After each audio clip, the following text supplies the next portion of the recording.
నమస్తే, welcome to our channel. నేను సిరి. చంద్రబాబు నాయుడు గారు అయితే అమెరికాలో ఉన్నారు. అయితే తను నెంబర్ గేమింగ్ మీద ఒక పరిశీలన అయితే చేస్తున్నారు. దీనిపైన పవన్ కళ్యాణ్ గారికి ఫోన్ చేసి కూడా హింట్ ఇస్తున్నట్టు మనకి సమాచారం ఉంది. సో దీంట్లో ఎంతవరకు వాస్తవం ఉందనేది మనకి వివరించడానికి మనతో పాటు ఉన్నారు ప్రముఖ senior journalist, political analyst CS Rao గారు.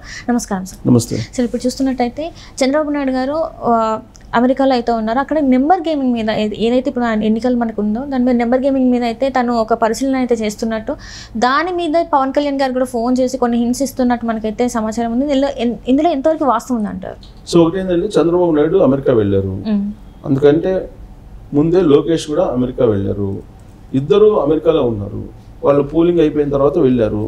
వాళ్ళు వెళ్ళిన దాని మీద రకరకాలుగా వైఎస్ఆర్ కాంగ్రెస్ పార్టీ వాళ్ళు గాసిప్స్ స్ప్రెడ్ చేశారు. ఎలాగైతే జగన్మోహన్ రెడ్డి లండన్కి వెళ్ళినప్పుడు ఆయన ఏం చేస్తున్నారో అనే దాని మీద వచ్చినాయో గాసిప్స్, సేమ్ వీళ్ళు వెళ్ళినప్పుడు కూడా అలాంటి గాసిప్స్ వస్తూ ఉన్నాయి. సో ఆయన లండన్ నుంచి ఢిల్లీ వెళ్ళారని ఒక గాసిపు, అసలు ఇటలీ వెళ్ళాడని చెప్పి ఒక గాసిపు, ఇటలీ ఎందుకు వెళ్ళాడు చంద్రబాబు నాయుడు అనేది దాని మీద రకరకాలుగా చేశారు. అయితే చంద్రబాబు నాయుడు ఇటలీ వెళ్ళినా లేదా లండన్ వెళ్ళినా లేదా ఇంకో చోటికి వెళ్ళినా ఆయన కూడా రాజకీయాల గురించి ఆలోచిస్తూ ఉంటారు. ఎందుకంటే ఆయన ఫక్త రాజకీయాలు చేస్తారు. దాదాపు 45 ఇయర్స్ దాటిపోయింది ఆయన అనుభవం రాజకీయాల్లో. ఆయన రాజకీయాలు తప్ప మరొకటి ఆలోచించేటువంటి పరిస్థితి లేదు. ఎందుకంటే ఆయన మైండ్ సెట్ అంతే, పాలిటిక్స్లో ఉన్నారు, పాలిటిక్సే ఆలోచిస్తారు. ఒక గవర్నమెంట్కి వచ్చినప్పుడు గవర్నమెంట్ గురించి, విజన్ గురించి, దాని ఇంప్లిమెంటేషన్ గురించి ఆలోచిస్తున్నారు. ఇది చంద్రబాబు నాయుడు చేసేటువంటి పని. ప్లస్ ఆయన రియల్గా ప్రతి రోజు కూడా బిజీ షెడ్యూల్ ఉంటుంది. ఆయన అధికారం ఉన్నా లేకపోయినప్పుడు కూడా అధికారంలో లేకుండా ప్రతిపక్షంలో ఉన్నప్పుడు కూడా ఆయన బిజీ షెడ్యూల్ ఉంటుంది. ఎప్పుడు ఎవరొకరు వచ్చి ఆయన్ని కలుస్తూ ఉంటారు. నేషనల్ లీడర్స్ వస్తుంటారు, లోకల్ లీడర్స్ వస్తూ ఉంటారు, అలాగే వివిధ రాష్ట్రాలకు సంబంధించిన లీడర్లు వస్తూ ఉంటారు. జనరల్గా అంటే ప్రతిపక్షంలో ఉన్నప్పుడు కూడా చూసాము చంద్రబాబు నాయుడు ఫ్రీగా ఉంటారు. జనరల్గా ప్రతిపక్షం అంటే కొద్దిగా ఫ్రీగా ఉంటారు అనుకుంటారు. బట్ ఆయన ప్రతిపక్షంలో అధికార పక్షంలో బిజీగా ఉంటారు. అధికార పక్షంలో ఉంటేనేమో ఐఏఎస్లతో బిజీగా ఉంటారు, ఐపీఎస్లతోటి. ప్రతిపక్షంలో ఉన్నప్పుడేమో వివిధ పార్టీలకు సంబంధించిన లీడర్లతోటి, నేషనల్ ఇంటర్నేషనల్ లీడర్లతో బిజీగా ఉంటారు. ఇది ఆయన. ఎందుకంటే బికాస్ ఆయన 45 years above experience in poll. So ఇప్పుడు రాబోయేటువంటి రిజల్ట్ కోసం అందరూ వెయిట్ చేస్తున్నారు. 2024 అసెంబ్లీ ఎన్నికల రిజల్ట్, అలాగే లోక్సభ ఎన్నికల రిజల్ట్ ని అబ్జర్వ్ చేస్తున్నారు. అబ్జర్వ్ చేస్తున్నటువంటి క్రమంలో నెంబర్ గేమ్, ఇప్పుడు నెంబర్ గేమ్ గురించి ఆలోచించాల్సిన పరిస్థితి సెంటర్లో ఏర్పడింది అనేది ఇప్పుడు తాజాగా కాంగ్రెస్ పార్టీ వాళ్ళు చేస్తున్నటువంటి ప్రచారం, లేదా కేజ్రీవాల్ చేస్తున్నటువంటి ప్రచారం, లేదా అక్కడ మమతా బెనర్జీ కానీ వీళ్ళు చేస్తున్నటువంటి, కూటమిలో ఉన్న వాళ్ళు అందరూ కూడా చేస్తున్నటువంటి ప్రచారం.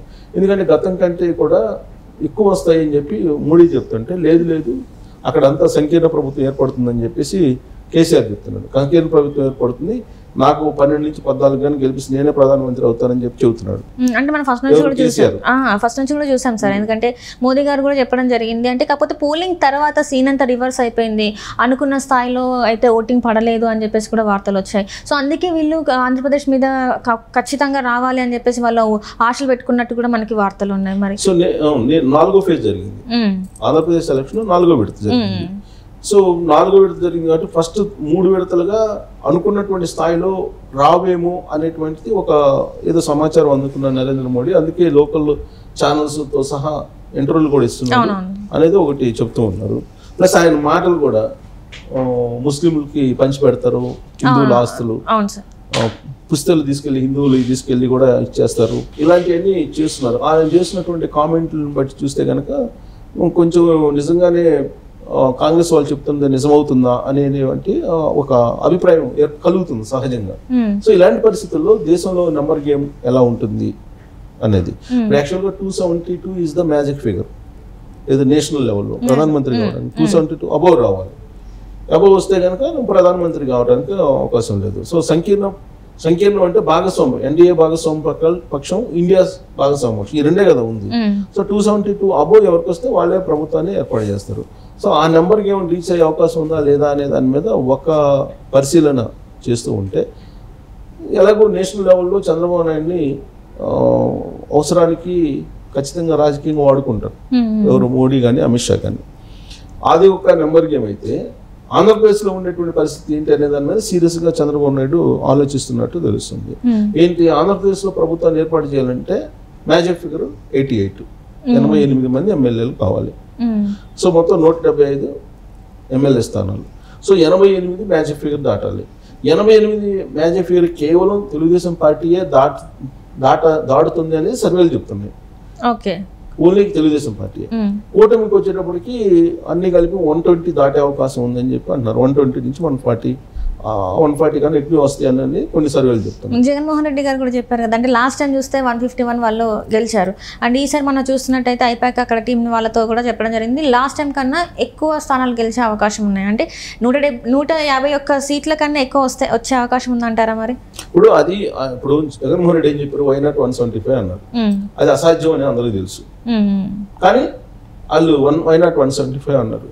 నిన్నగాక మొన్న కూడా విజయసాయి రెడ్డి ఒక సెంటిమెంట్ క్రియేట్ చేశాడు, ఒక సెంటిమెంట్ చెప్పాడు. సెంటిమెంట్ చెప్పి ఏం చెప్పారు ఆయన, గతంలో 23 మంది వైఎస్ఆర్ కాంగ్రెస్ పార్టీ ఎమ్మెల్యేలు తీసుకున్నారు. 2014, 2019 మధ్యలో చంద్రబాబు నాయుడు మంత్రి పదవులు కూడా ఇచ్చారు కొంతమందికి. అలా సీన్ కట్ చేస్తే 2019లో 23 ఎమ్మెల్యేలని గెలుచుకోగలిగాడు. అప్పుడు కౌంటింగ్ జరిగింది 23వ తారీఖున, అందుకే 23 వచ్చినాయి. ఈసారి కౌంటింగ్ జూన్ 4వ తారీఖున జరుగుతుంది కాబట్టి 4 వస్తాయి అని చెప్తున్నాడు. ఇప్పుడు జగన్మోహన్ రెడ్డి ఏమో వై నాట్ 175 అంటున్నాడు. మొన్న ఏమన్నాడు, ఐపాక్ కలిసి గతం కంటే ఎక్కువ వస్తాయి అన్నాడు. అంటే 175 అనేది తప్పు అని చెప్పి ఆయన ఒప్పుకున్నట్టే, అంతే కదా, వెరీ సింపుల్. గతం కంటే ఎక్కువ వస్తాయి అంటే 151 కన్నా ఎక్కువ వస్తాయి అని చెప్తున్నాడు. అంటే ఫస్ట్ చెప్పిన దాన్ని ఆయన రూల్ అవుట్ చేసేసాడు. జూన్ 4th రిజల్ట్ చూసిన తర్వాత ఇది కూడా రూల్ అవుట్ అవుతుంది. గతం కంటే తెలిసిపోద్ది. ఆయన చెప్పిన మొదటి స్టేట్మెంట్ కే ఆల్రెడీ ఐపాక్ కలిసిన తర్వాత రూల్ అవుట్ చేసేసారు. మొదటిది 175. సో ఇప్పుడు విజయసాయి రెడ్డి 4 వస్తాయి, జూన్ 4 కౌంటింగ్ కాబట్టి 4 వస్తాయి అని అంటున్నాడు. ఓకే, సో ఆయన దేవుడి స్క్రిప్ట్ ఇవన్నీ చెప్తున్నాడు. సో దాన్ని పక్కన పెట్టేస్తే అదన్నీ వాస్తవాలు కావు కదా, వాస్తవాలు కావు. వాళ్ళు చెప్తున్నారు కాబట్టి కేవలం కౌంటింగ్ రోజు ఏజెంట్లు ఉంటారు ఉండరు అనేటువంటి ఒక భయంతో ఆ విధంగా చెప్తున్నారు తప్పితే అందులో ఏమాత్రం నిజం లేదనేది ఎవరికైనా సామాన్యులకు కూడా అర్థమవుతుంది పోలింగ్ సరళింగ్ కనుక చూస్తే. రెండు ఏంటంటే 88 మంది ఎమ్మెల్యేలు కావాలి. ఈ 88 మంది ఎమ్మెల్యేలు కావాలంటే కూటమికి 88 వస్తే సరిపో 88 కన్నా 88+ వస్తే గవర్నమెంట్ ఫామ్ అవుతుంది. అయితే ఇక్కడ ఏంటంటే ఒక పెద్ద అంటే కూటమి పార్టీలు ముందే కూటమికి అనౌన్స్ అయినాయి ఎలక్షన్ ముందే, బీజేపీ, జనసేన, తెలుగుదేశం. సో 88 ఒక తెలుగుదేశం పార్టీకి వస్తే ఆ ఇష్యూ ఉండదు అసలు. అది కాకుండా తగ్గి కూటమికి 88 వచ్చినాయి అనుకో, అప్పుడేమో 88+ వచ్చినాయి అనుకో, అప్పుడేమవుతుంది, మ్యాజిక్ ఫిగర్ సరిపోయినండి కాంగ్రెస్ పార్టీ తెలుగుదేశం పార్టీకి రాకపోతే కనుక మేము అతిపెద్ద పార్టీగా మేమున్నామని చెప్పి గవర్నర్ దగ్గరికి వెళ్ళేదానికి అవకాశం ఉంది. ఇది వైసీపీ ఒకవేళ ఆ రేంజ్లో వస్తే కనుక అప్పుడు గవర్నర్ దగ్గరికి వెళ్తే అతిపెద్ద పార్టీగా మేమున్నాం కాబట్టి మాకు ప్రభుత్వాన్ని ఏర్పాటు చేయడానికి అవకాశం ఇవ్వండి అని చెప్పి అప్పుడు ప్లాన్ బిని బయట తీసే అవకాశం ఉంది జగన్మోహన్ రెడ్డి. అలా కాకుండా తెలుగుదేశం పార్టీకి 88+ వచ్చింది అనుకో, ఆటోమేటిక్గా ప్రభుత్వాన్ని ఎలాంటి ఇబ్బందులు లేకుండా ఫామ్ చేస్తుంది. అసలు ఎలాంటి డిస్కషన్స్ కూడా ఉండవు. సో నెంబర్ గేమ్ మీద పరిశీలిస్తున్నారు. సో కూటమికి కొంతమంది 110 అంటున్నారు, 110 కూటమికి వచ్చింది అనుకోండి, తెలుగుదేశంకి ఎన్ని వస్తాయి అనేది ఒకటి. ఇప్పుడు తెలుగుదేశం 144 చోట్ల పోటీ చేసింది, అలాగే జనసేన 21 చోట్ల పోటీ చేసింది, బీజేపీ 10 చోట్ల పోటీ చేసింది కదా.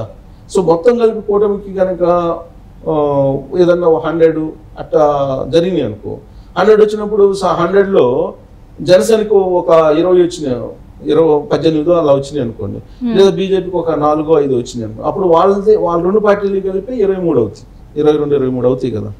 అప్పుడు తెలుగుదేశం పార్టీకి మ్యాజిక్ ఫిగర్ కి అంచున ఉంటుంది.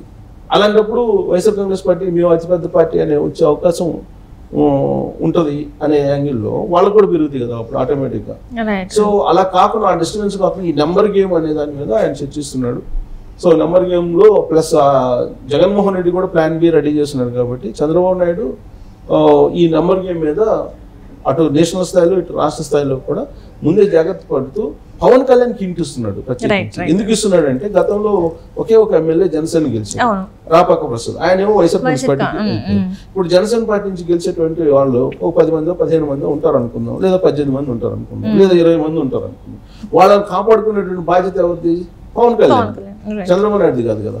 అలాగే బీజేపీ 10 మంది గెలిస్తే వాళ్ళని కాపాడుకున్న బాధ్యత పురంధరేశ్వరి.